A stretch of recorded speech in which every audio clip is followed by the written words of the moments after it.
آج کی اس محفل میں چند چھوٹے چھوٹے ایسے کلمات کہ جن کے پڑھنے سے انسان کے گناہ دھل جاتے ہیں اور اس کے نامے اعمال میں نیکیاں لکھی جاتی ہیں، اور اتنی نیکیاں ملتی ہیں کہ حدیث پاک کا مفہوم ہے کہ فرشتے اس کی نیکیاں لکھ لکھ کر تھک جاتے ہیں۔ تو ایسی چند باتیں میں آپ کو بتلاؤں گا تاکہ آپ اس کی پابندی کریں۔ پھر توجہ فرمائیں کہ یہ چھوٹی چھوٹی باتیں ہوں گی لیکن اتنی قیمتی، اللہ تعالیٰ کے ہاں اتنا ان کا مقام ہے کہ ان کلمات کو کہنے والا بندہ اپنے گناہوں کو دھلوا لیتا ہے، اور اتنا اجر ملتا ہے کہ حدیث پاک میں فرمایا گیا کہ فرشتے اس بندے کی نیکیاں لکھ لکھ کر تھک جاتے ہیں۔ تو بچیوں کو چاہیے کہ وہ ایسے کلمات اپنی زبان سے بولتی رہا کریں کہ جن کی اتنی نیکیاں ہیں پہاڑوں برابر کہ ان کو لکھتے لکھتے بھی فرشتے تھک جاتے ہیں۔ اس کے دو فائدے ہوں گے۔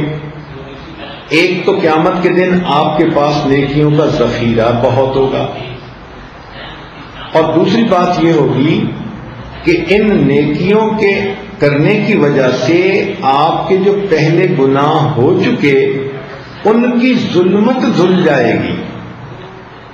تو دو فائدے ہو جائیں گے، پہلے گناہوں کی ظلمت ختم، اور دوسرا نامے اعمال کے اندر نیکیوں کا ذخیرہ زیادہ۔ تو دیکھو یہ کتنی مزے کی بات ہے۔ تو اس کی ہوتی ہے عادت بنانے کی بات۔ اگر آپ ان کلمات کو پڑھنا عادت بنا لیں تو روز مرہ آپ کو نیکیاں ملتی جائیں گی۔ ہر دن آپ کے نام اعمال میں نیکیاں لکھی جائیں گی۔ ان میں سے ایک پہلا عمل ہے استغفر اللہ پڑھنا۔ جب ہم استغفر اللہ پڑھتے ہیں تو اس کا مطلب یہ ہوتا ہے کہ اے اللہ، میں اپنے گناہوں پہ نادم اور شرمندہ ہوں، آپ میرے ان گناہوں کو معاف فرما دیجیے۔ چنانچہ اس استغفار کی ایک بہت بڑی فضیلت یہ ہے کہ استغفار کرنے والے بندے پر اللہ کا عذاب نہیں آتا۔ توجہ فرمائیں کہ استغفار کثرت سے کرنے والے بندے پر اللہ تعالیٰ کا عذاب نہیں آتا۔ کیا مطلب؟ کہ دنیا میں گناہوں کی وجہ سے انسان ذلیل ہوتا ہے، رسوا ہوتا ہے، دشمن اس پر غالب آ جاتے ہیں، اس کے رزق میں کمی کر دی جاتی ہے۔ تو یہ گناہوں کا جتنا وبال ہے اللہ تعالیٰ استغفار کی وجہ سے اس کو روک دیتے ہیں۔ ہر عورت چاہتی ہے کہ مجھے دنیا میں رسوائی نہ ہو، کہیں گناہوں کی وجہ سے میری شکل ہی نہ مسخ کر دی جائے، مجھ سے رزق ہی نہ چھین لیا جائے۔ تو اگر یہ تمنا دل میں ہے تو پھر اس کے لیے آپ کثرت کے ساتھ استغفار کریں۔ سنیے قرآن عظیم الشان، اللہ تعالیٰ فرماتے ہیں ما کان اللہ لیعذبہم وانت فیہم، اے میرے محبوب جب تک آپ ان لوگوں کے درمیان ہیں اللہ ان لوگوں کو عذاب نہیں دے گا۔ وما کان اللہ معذبہم وہم یستغفرون، اور اللہ اس وقت تک بھی ان کو عذاب نہیں دے گا جب تک کہ یہ استغفار کرتے رہیں گے۔ اس کا مطلب یہ کہ نبی علیہ الصلوۃ والسلام کی موجودگی میں جو برکتیں تھیں کہ اللہ کا عذاب ٹل گیا تھا، استغفار کے پڑھنے سے بھی وہی برکتیں ظاہر ہوتی ہیں، اللہ تعالیٰ اپنے عذاب کو ٹال دیتے ہیں۔ چنانچہ مکہ مکرمہ کے جو لوگ تھے وہ نبی علیہ الصلوۃ والسلام سے کہتے تھے کہ اگر ہم آپ کا انکار کرتے ہیں تو ہمارے اوپر عذاب کیوں نہیں آتا؟ اور ان کے اوپر عذاب کوئی نہ آیا. تو یہاں پر مفسرین نے تفصیل لکھی. وہ فرماتے ہیں کہ مکہ والوں پر عذاب اس لیے نہ آیا کہ اللہ تعالیٰ کے نبی علیہ السلام وہاں موجود تھے. سوال پیدا ہوتا ہے کہ جب نبی علیہ السلام نے ہجرت فرما دی تو اس وقت عذاب آ جاتا.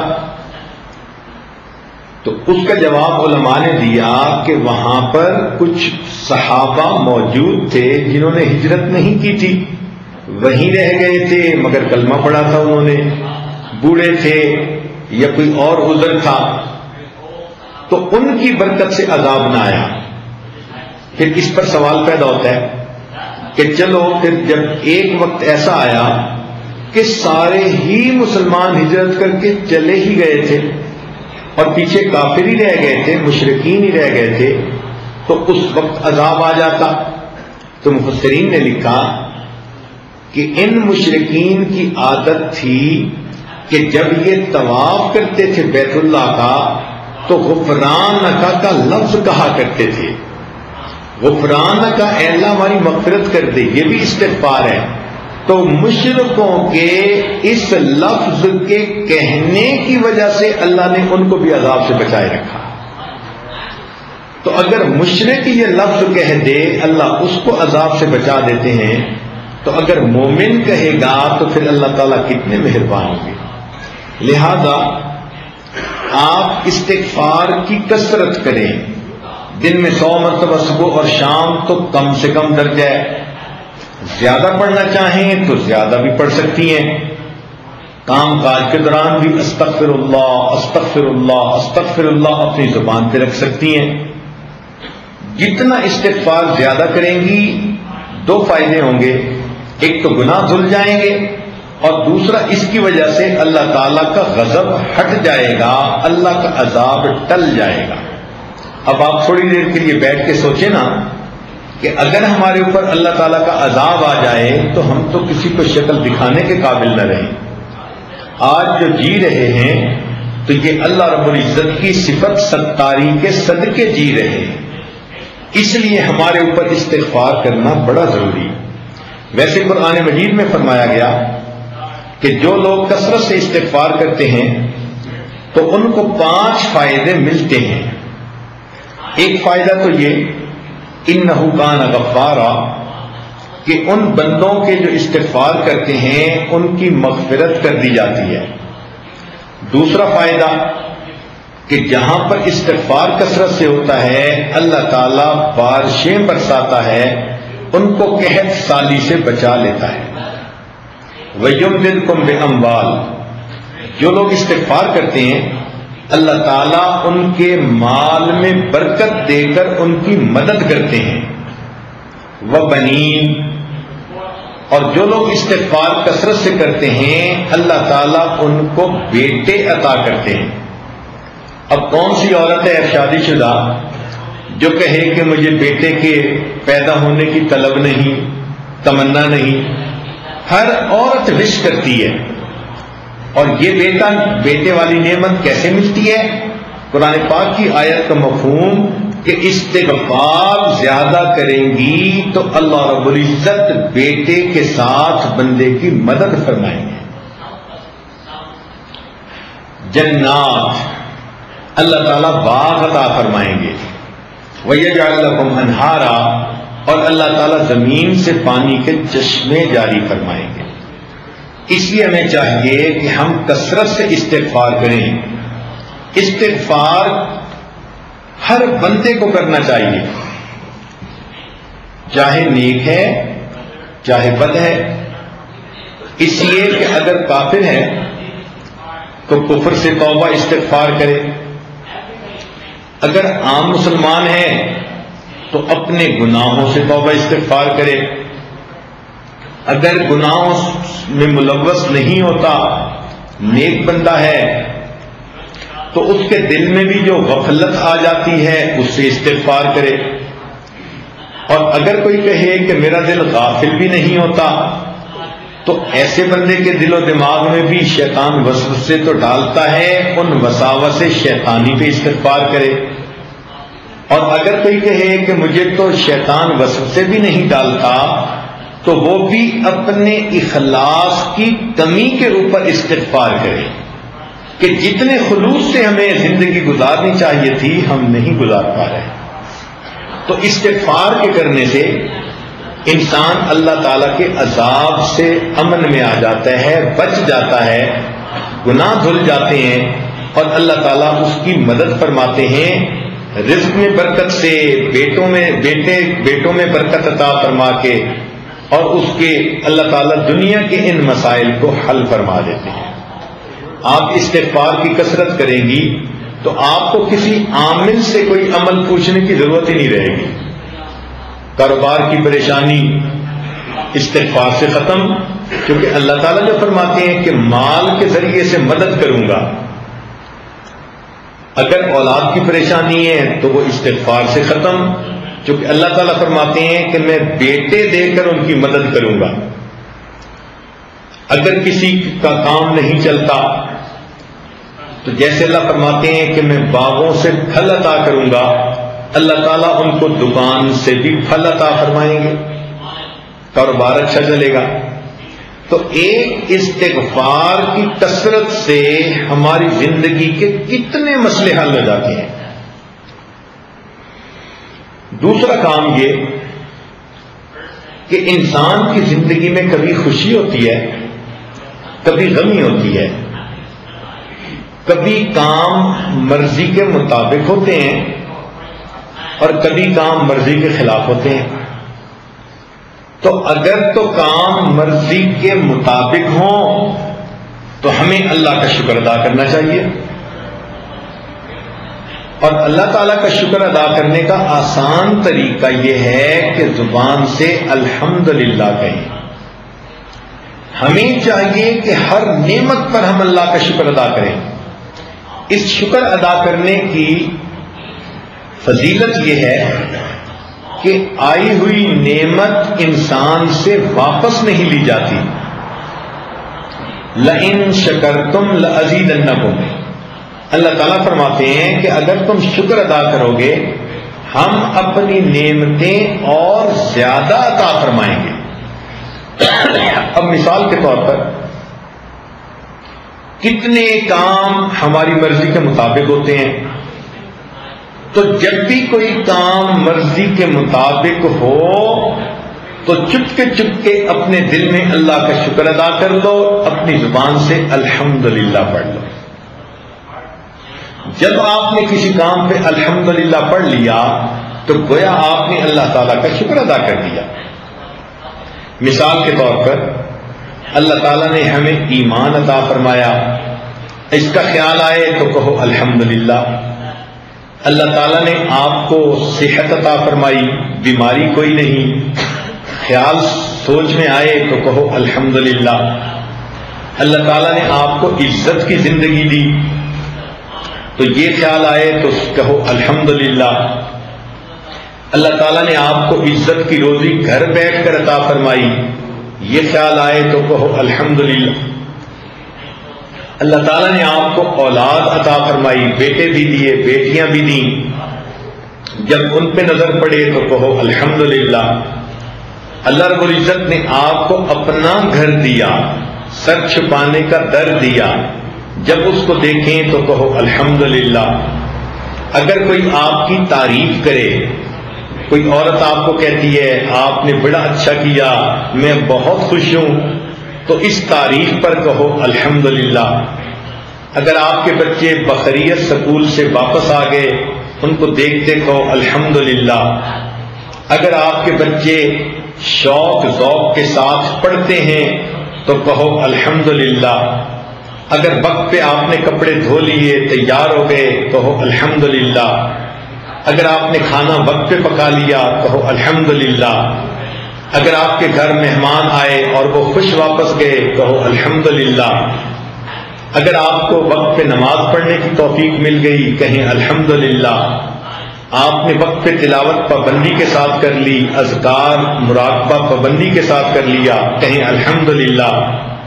اگر آپ ایک دن بے پردگی سے بچ گئی پردے کا آپ نے خیال لحاظ رکھا تو کہو الحمدللہ، اگر آپ نے کسی دل میں کسی کا دل نہیں دکھایا تو کہو الحمدللہ۔ معلوم ہوا کہ جب بھی کوئی کام آپ کی مرضی ایکسپیکٹیشن کے مطابق ہوتا ہے، اس کام پر اگر آپ الحمدللہ کہہ لیں گی تو اللہ تعالیٰ کی شکر گزار بندیوں میں شامل ہو جائیں گے۔ جب آپ کا دل خوش ہو کسی بات پہ، سکون ہو، تو کہو الحمدللہ۔ آپ کا خامن گھر آیا اور مسکراتے چہرے کے ساتھ آیا، آپ کو دیکھ کے مسکرایا، کہو الحمدللہ۔ ناشتہ آپ نے ٹھیک وقت پہ خامن کو کروا دیا، کہو الحمدللہ۔ بچوں کو خوش کھیلتا دیکھا، کہو الحمدللہ۔ آپ کو کسی دن ساس نے تنگ نہیں کیا، کہو الحمدللہ۔ نند نے کسی دن آپ کو تانا نہیں دیا، کہو الحمدللہ۔ اگر آپ کی کوئی دعا قبول ہو گئی، کہو الحمدللہ۔ آپ سوئیں اور آپ کو پرسکون نیند آئی تو جاگنے پہ کہیں الحمدللہ۔ بھوک لگی تھی، آپ نے کھانا کھا لیا، پیٹ بھر کے کہو الحمدللہ۔ پیاس لگی تھی، ٹھنڈا پانی اللہ نے دیا، پی کر کہیں الحمدللہ۔ نرم بستر اللہ نے سونے کے لیے عطا فرمایا، بستر پر لیٹتے ہی کہیں الحمدللہ۔ تو اگر آپ غور کریں تو مجھے تو لگتا ہے کہ ہمیں ہر وقت ہی الحمدللہ کہنا چاہیے، حالانکہ ہماری عورتیں دن میں ایک دفعہ بھی نہیں کہتی ہوں گی الا ماشاء اللہ۔ تو غور کریں کہ کتنی غفلت کی زندگی ہم گزار رہے ہیں کہ ہمیں تو لمحے لمحے اللہ کی نعمت پر شکر ادا کرنا چاہیے تھا، اور ہمیں اس بات کا احساس ہی نہیں، اور اللہ کی ان نعمتوں کو ہم ایسے استعمال کرتے ہیں جیسے کہ ہمارا حق تھا جو اللہ نے ہمیں دے دیا۔ حالانکہ جن کو یہ نعمتیں نہیں ملی ان سے جا کے پوچھو نا۔ اب جس بچی کا رشتہ نہیں آتا اس سے پوچھو کہ وہ دل میں کتنا دکھی ہوتی ہے۔ آپ کو اللہ نے اگر محبت کرنے والا خامن دیا تو کیوں زبان سے نہیں نکلتا الحمدللہ؟ الحمدللہ کا لفظ تو آپ ایک دن میں سینکڑوں دفعہ کہنے کی عادت ڈال لیں۔ بات بات میں الحمدللہ یہ ہوا، الحمدللہ یہ ہوا، بات کرتے ہوئے یہ کہیں۔ تو شکر ادا کرنے سے انسان کو ایک تو نعمتوں میں اضافہ نصیب ہو جاتا ہے، اور ایک دوسرا فائدہ یہ کہ شکر ادا کرنے سے اللہ کا عذاب ٹل جاتا ہے۔ جیسے استغفار سے عذاب ٹل جاتا ہے نا، شکر ادا کرنے سے بھی عذاب ٹل جاتا ہے۔ سنیے قرآن عظیم الشان، اللہ تعالیٰ ارشاد فرماتے ہیں ما یفعل اللہ بعذابکم ان شکرتم وآمنتم۔ اے میرے ایمان والے بندو، اگر تم ایمان لاؤ اور میرا شکر ادا کرو تو تمہیں عذاب دے کر اللہ کے ہاتھ کیا آئے گا؟ اللہ تعالیٰ تمہیں کیوں عذاب دے گا اگر تم ایمان لا کر اس کا شکر ادا کرو؟ تو معلوم ہوا کہ استغفار سے بھی عذاب ٹل جاتا ہے، اور شکر ادا کرنے سے بھی اللہ کا عذاب ٹل جاتا ہے۔ تو دیکھو یہ کتنے چھوٹے چھوٹی باتیں ہیں اور کتنا ان کا فائدہ ہے۔ اللہ اکبر کبیرہ۔ آپ یوں سمجھیے کہ میں آپ کو آج کچھ ہیرے اور موتی تحفے میں دے رہا ہوں۔ یہ الحمدللہ کا لفظ اتنا اچھا لفظ ہے کہ جنتی جنت میں صرف اتنا کہیں گے وقال الحمدللہ رب العالمین۔ جنتی بھی جنت میں ہر وقت اللہ کی جو ہے تعریف کریں گے، الحمد کہا کریں گے۔ آپ وہ جنتیوں والا کام دنیا میں کر لیں تو اللہ تعالیٰ کی نعمتوں کا شکر ادا کرنا اور الحمد کا لفظ کثرت سے استعمال کرنا اپنی گفتگو میں، اور ہر وقت جس نعمت کو بھی دیکھو، ہر وقت بس جو بھی چیز آپ کی مرضی کے مطابق ہو رہی ہے بس پر الحمدللہ کہہ دو۔ موٹا سا اصول یہ ہے۔